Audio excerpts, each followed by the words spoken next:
You've probably been lied to your entire life by a piece of paper. I mean, think about a standard world map. If you picture right now, you probably see Greenland sitting up near the top looking absolutely massive. Like it could, swallow the entire continent of Africa whole. Oh, yeah. The classic classroom map. Right. But Africa is actually 14 times larger than Greenland. You could fit the entirety of Greenland into Africa 14 separate times with room to spare. It completely shatters your spatial awareness when you realize that. I Oh, mean, yeah. we walk around with this really warped mental image of global importance and scale, and it's entirely dictated by a geometric compromise made centuries ago. It's wild. Anyway, welcome to this deep dive. Today, we are taking you on a journey to completely rewire how you think about the world around you. Definitely. We've got our hands on this comprehensive and honestly incredibly eye-opening text called Understanding Geography for a Connected World. And our mission today is to show you that geography is not, it's not about memorizing state capitals for a multiple choice test. Far from it, yeah. It's the ultimate tool for understanding the invisible forces shaping your daily life. Forces that connect your morning commute to global supply chains and your neighborhood layout to shifting climate patterns. Exactly. Okay, let's unpack this. Starting with why that map of Greenland is so wildly wrong and what that actually means for how we see the world. But to understand the world, you really have to interrogate the tools you use to look at it. If you want a truly mathematically accurate representation of the Earth, you need a globe. Right, because a globe is an actual sphere. Exactly. A globe preserves the actual shapes, sizes, distances, and directions of all the land masses. But, I mean, globes are terrible for daily data analysis. Yeah, try solding a globe into your glove box. Right. You can't unroll a globe on a desk to plan a new highway, and you certainly can't, pull it up on a two-dimensional phone screen while you're running for the train. So we flatten the world out. But the source material highlights this thing, the orange peel problem. The orange peel problem, yeah. Yeah. It's a great visual. Imagine taking a whole orange, slicing the peel off, and trying to press that peel perfectly flat onto a hard table. It's physically impossible. It's going to tear. Yeah, tear or stretch or bunch up. And the Earth's surface does the exact same thing when you try to force it onto a flat rectangle. Which means every single flat map you have ever looked at in your life is a distortion. Cartographers use mathematical formulas called map projections to flatten the globe, and every projection forces a sacrifice. So you have to choose what you're willing to mess up. Exactly. The famous map you mentioned with the giant Greenland, that's the Mercator projection, it was designed back in the 1500s for naval navigation because it perfectly preserves direction. Like a straight line on the map is a straight line on the ocean. Which is great if you're sailing a galleon. Right. But the mathematical trade-off is that it severely stretches the area of land masses near the poles. Wait, if every flat map inherently distorts area or shape or distance, does this mean every map is essentially lying to us? What's fascinating here is that maps aren't lying. They are arguments. They are choices made by humans prioritizing certain data over others. Okay. Like putting north at the top of the map, for instance, is just a historical, cultural habit solidified by European map makers. There is no top or bottom in the vacuum of space. That is such a trip to think about. By realizing that every map involves subjective choices about, what to center, what to enlarge, and what to leave out, you stop being a passive consumer of maps, and you start reading them critically. And we are way past just looking at paper maps anyway. The text dives deep into GIS, or Geographic Information Systems. Oh, GIS is a game changer. Yeah, think of a paper map like just like the bun of a burger. It's Yeah. the foundation. But GIS is all the layers. The Yeah. lettuce, the tomato, the patty. It's like stacking schools, hospitals, and hazard zones on top of each other to show the real flavor of a town. That's a perfect analogy. Yeah. GIS turns geography from a static picture into a dynamic, predictive engine. It allows us to calculate how physical space interacts with human behavior. Which leads right into a really fundamental question. If maps are just human arguments showing what we value, how much of our physical world do we actually control, and how much controls us? Geography has historically wrestled with this exact question. Physical landforms, rivers, mountains, coastlines, and climate, they undeniably shape human life. Sure, they set the boundaries. Yeah, in a hot, humid region, traditional architecture naturally emphasizes airflow and shaded verandas. In sub-zero climates, housing is built around thermal mass and insulation. The physical environment dictates the baseline physics of survival. But the text is very quick to flag the danger of something called environmental determinism. It's a crucial concept to dismantle.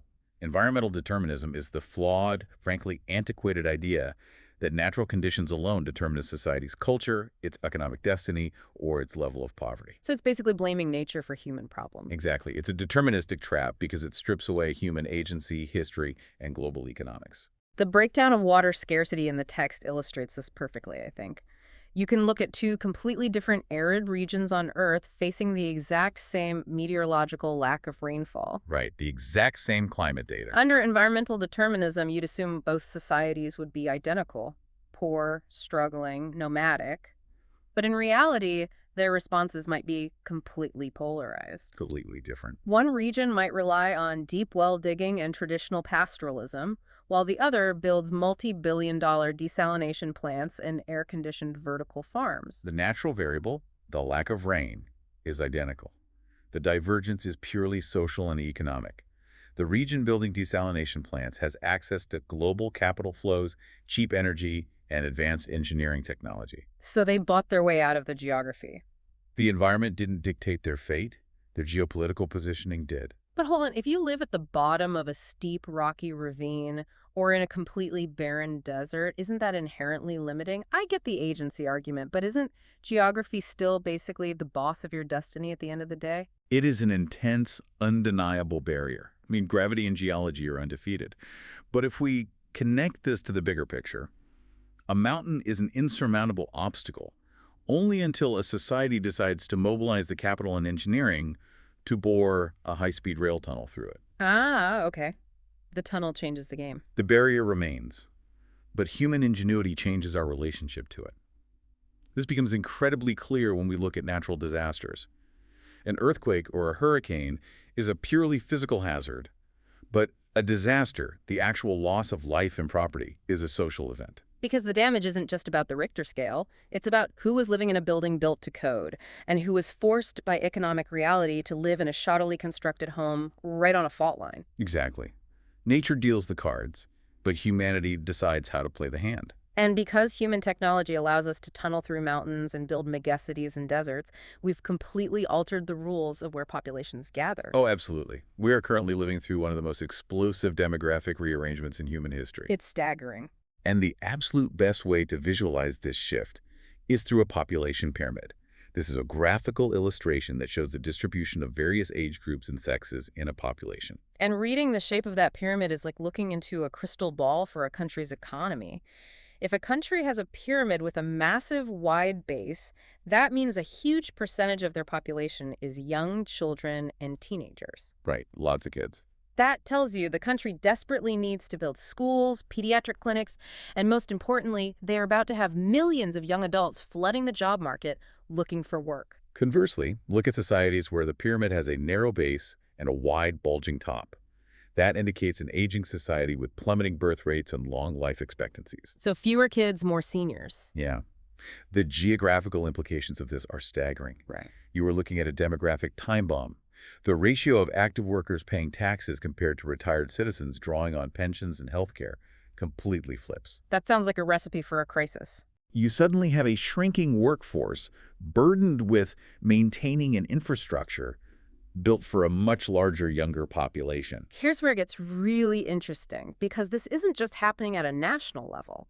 It's happening geographically within countries. It's like a giant demographic seesaw. I love that analogy. You have this massive migration of young, working-age people sliding over to the urban side of the seesaw, seeking jobs in the megacities. And that leaves the rural side of the seesaw stuck in the air, Just dangling there. totally unable to function because it has lost the weight, the labor, the youth, the tax base needed to keep the town grounded.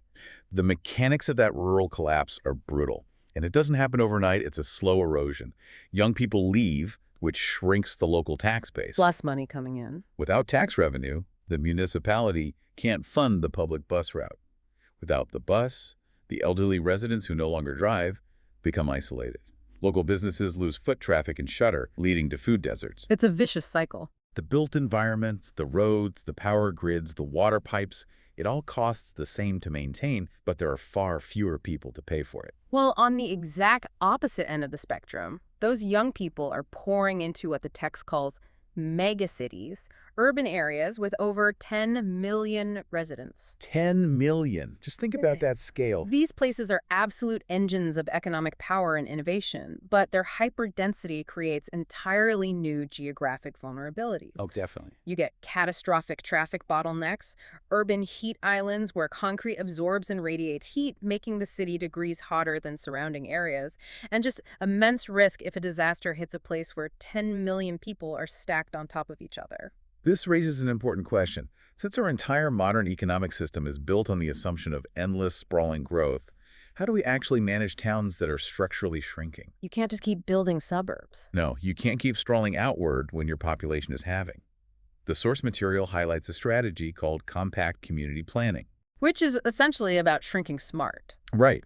Instead of letting the town slowly hollow out into a fragmented ghost town, planners actively reorganize the municipality. How do they do that? They incentivize moving housing, essential medical care, and retail into a much smaller, highly walkable core. Even as the overall population declines, a resident can still walk to the pharmacy or the grocery store. So they don't need the bus that got defunded. Exactly, without needing to maintain miles of expensive, half-empty roads or rely on a defunded transit system. So we've mapped out these massive, abstract megatrends, global supply chains, demographic time bombs, the rise of megacities. But how does all of that actually hit the pavement in your specific neighborhood? Well, global phenomena always manifest locally. We discuss global warming as a planetary crisis, but its impact is intensely local and geographically specific. It looks different everywhere. For a coastal community, global warming looks like rising sea levels, storm surges, and salt water intruding into the drinking water. For an inland agricultural region, that exact same global phenomenon looks like prolonged drought, crop failure, and wildfires. The text introduces this brilliant framework for understanding this local scale, the living area. A living area, yes. Your living area is not defined by the official city limits drawn on a map by some politician. It is the actual physical footprint of your daily existence. It's the route you walk to the train, the specific intersection where you grab coffee, the park you take your kids to. And critically, everyone's living area in the exact same town is completely different. Yeah, that makes sense. A city looks fundamentally different to a healthy 25-year-old commuter than it does to an 80-year-old navigating with a walker. To truly understand a region's geography, the text argues that satellite maps and demographic spreadsheets are insufficient. You have to get on the ground. You have to conduct local field work.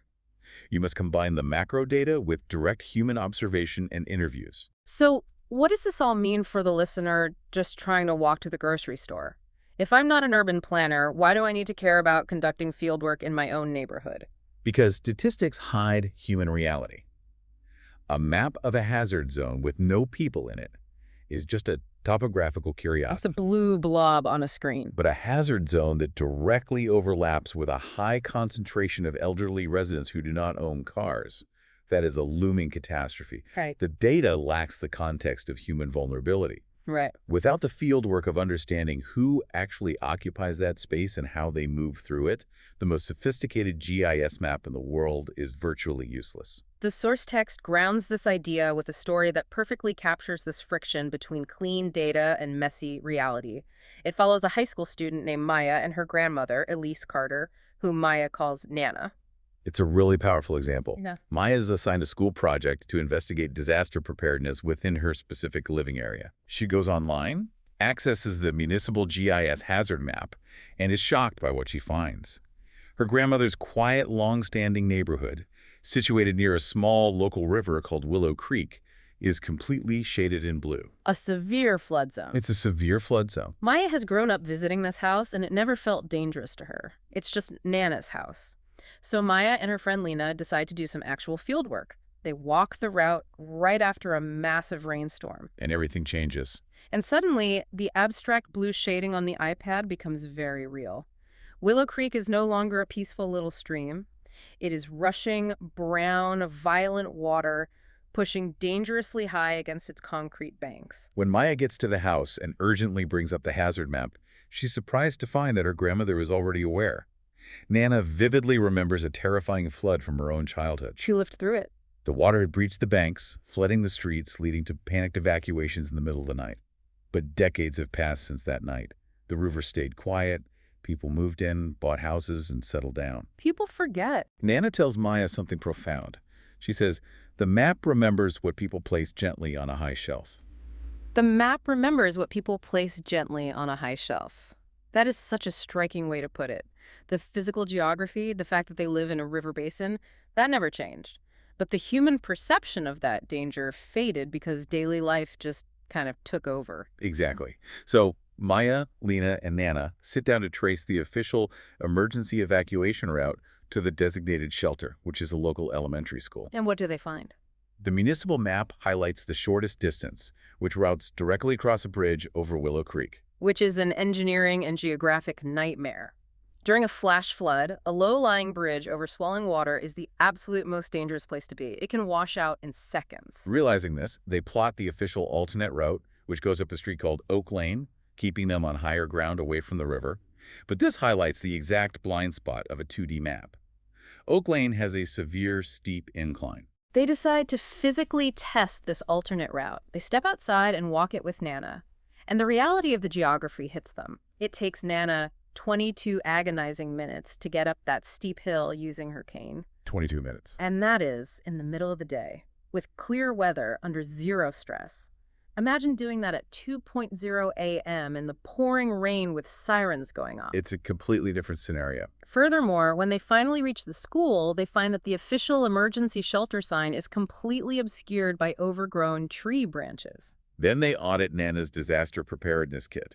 It's a dusty backpack shoved in a closet containing expired bottles of water, flashlights with corroded batteries, and a tin of hard candy, which Nana jokingly insists is strictly for morale. I mean, you gotta have morale. The entire exercise reveals a terrifying gap between the city's official preparedness plan and the reality on the ground. But wait, let me push back here. Isn't this exactly the kind of logistical blind spot that modern smart city technology is supposed to fix? How do you mean? Can't we just program the GIS algorithm to recognize the topography of Oak Lane and automatically route elderly residents away from the steep hill? Send them a push notification or something? We can program topographical slopes into an algorithm, absolutely. But we quickly hit the hard limits of what technology can perceive. A digital map, no matter how advanced, cannot tell you who lives alone. That's true. It cannot tell you who has the physical key to unlock the doors of the local community center at midnight. It cannot show you which neighbor has the presence of mind to walk next door and bang on the window of a deaf resident during a blackout. It misses the human element. The map provides the geographic structure, but preparedness is fundamentally a social mechanism. It relies entirely on the invisible, unmappable web of community relationships. Which brings us full circle. Geography isn't just about rocks and borders. It is the invisible architecture of our lives. We started by realizing that the flat maps we grew up with distort our entire worldview, tricking us into misunderstanding global scale. Right, the Greenland problem. We unpacked how environmental forces and human capital dictate whether a society builds a deep well or a desalination plant. We looked at the demographic seesaw hollowing out rural towns while overloading megacities, and how all of these massive global forces ultimately dictate the safety of an elderly woman walking up a steep hill in the rain. We've learned that clean statistics and precise maps are dangerous illusions if they aren't grounded in human context. Very dangerous. Whether it's reading a population pyramid that reveals a demographic time bomb or staring at a blue flood zone on a screen, the geography only matters when you understand the physical realities of the people living inside those lines. So as we wrap up this deep dive, I want to leave you with this thought. Next time you walk your usual route to work or take a stroll to your local store, look at the physical space around you and ask yourself, what invisible lines of data are crossing your path right now? It's a great question to ask. What demographic shifts are slowly rewriting the storefronts on your block? And if a map were drawn of your neighborhood 50 years from now, what physical realities about your living area will it remember that you've already placed gently on a high shelf? Thank you for joining us as we explore the intricate, connected world of geography. Remember to always question the map. Thanks for listening.